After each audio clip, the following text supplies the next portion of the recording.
who's going to be in the cabinet, right? Who's going to be in Donald Trump's cabinet? Who's going to be Treasury Secretary? Who's going to be Secretary of State? We have news that just broke moments ago. I want to share this with you. CNN reporting that Donald Trump has picked former Congressman Lee Zeldin here. Lee Zeldin from New York. So New York showing a good contingency there. You've got Elise Stefanik going over as the ambassador to NATO, and you've got Lee Zeldin leading the EPA, the Environmental Protection Agency, which, you know, Trump is looking to really sort of cut its legs out from under. So this is a different kind of agency. Lee's job is going to be probably more in line with what Elon Musk is hoping for, the Doge Department of Government Efficiency. So he's going to go in there and he's going to be cutting a lot and trying to really roll back some of the regulations that, in Trump's view, have made us unable to prosper the way that we should be able to prosper. So that breaking just now, Lee Zeldin, congressman from New York, coming in to run the EPA. We also have some intel I want to share with you on Treasury. Some sources telling me, as we get the news on Lee Zeldin, sources telling me that it is entirely possible that the Treasury Secretary will be announced in the coming days. Sources telling me that it could be Scott Bessent. He is the founder of the Key Square Group. He is rumored to be one of the top picks for Treasury, but, you know, look, he's taking his time. Trump is. He's also looking at John Paulson, another hedge fund manager. I do want to point out that Scott Bessent has been all over the Trump opportunity, both for the investors at his hedge fund and then even in the Wall Street Journal today. So as far back as February, Bessent was out there saying, there's going to be a Trump rally. We're starting to see it already. And you can bet that this market expects Trump to win. And if that happens, really good things are going to transpire. So as a result, he was starting to see that upside, and he was positioning his investors to bet on a Trump win.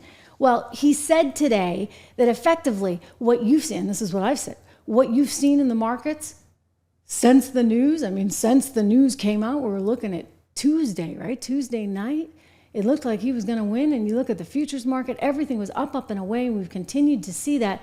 He writes, despite the fact that 23 Nobel laureates in economics warned 2 weeks ago, that Donald Trump's economic agenda would be disastrous for the U.S., immediately after Mr. Trump's, here's the article in the Wall Street Journal today, immediately after Mr. Trump's landslide victory, financial markets showed they vehemently disagree.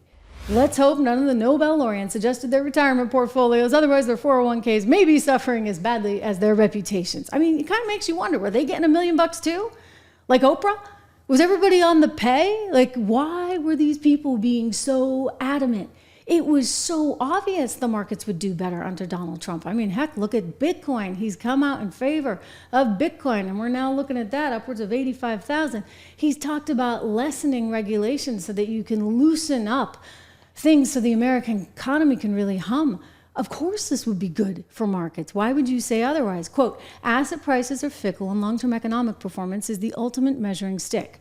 But recent days prove markets' unambiguous embrace of the Trump 2.0 economic vision. Markets are signaling expectations of higher growth, lower volatility and inflation, and a revitalized economy for all Americans. Thank you very much. That's what we want. That's what we need. So again, Scott Bessent out with this big piece today, and he's been quite a proponent of the Trump economy. He's also, interestingly, not I don't think, totally in love with having a lame duck Fed chief, like Jerome Powell, who Trump is not necessarily a really, really big fan of. And Jerome Powell was actually asked the other day if he would consider leaving if Donald Trump kind of indicated he didn't want him there, and this was his answer. Hi, Victoria Guido with Politico. Some of the president-elect's advisors have suggested that you should resign. If he asked you to leave, would you go? No. Can you follow up on, do you think that legally you're not required to leave? No. Well, that is another debate, perhaps for another time, but I should point out that Scott Bessent said in an article with Barron's not too long ago that he would be interested in putting in a so-called shadow Treasury Secretary, forgive me, not Treasury Secretary, Fed chief. Maybe Treasury would have something to do with it.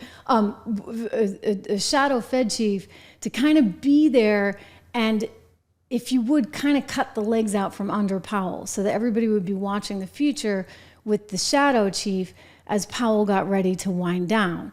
I mean, who knew the Fed could be so dramatic and interesting, but it's possible it could only be getting started. Just a heads up, one of our great sponsors here on the Trish Regan Show is American Heart for Gold.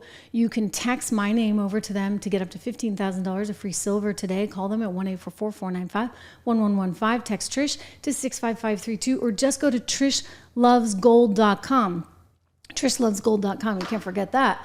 I think that there's still going to be a fair amount of money printing, any which way you slice it.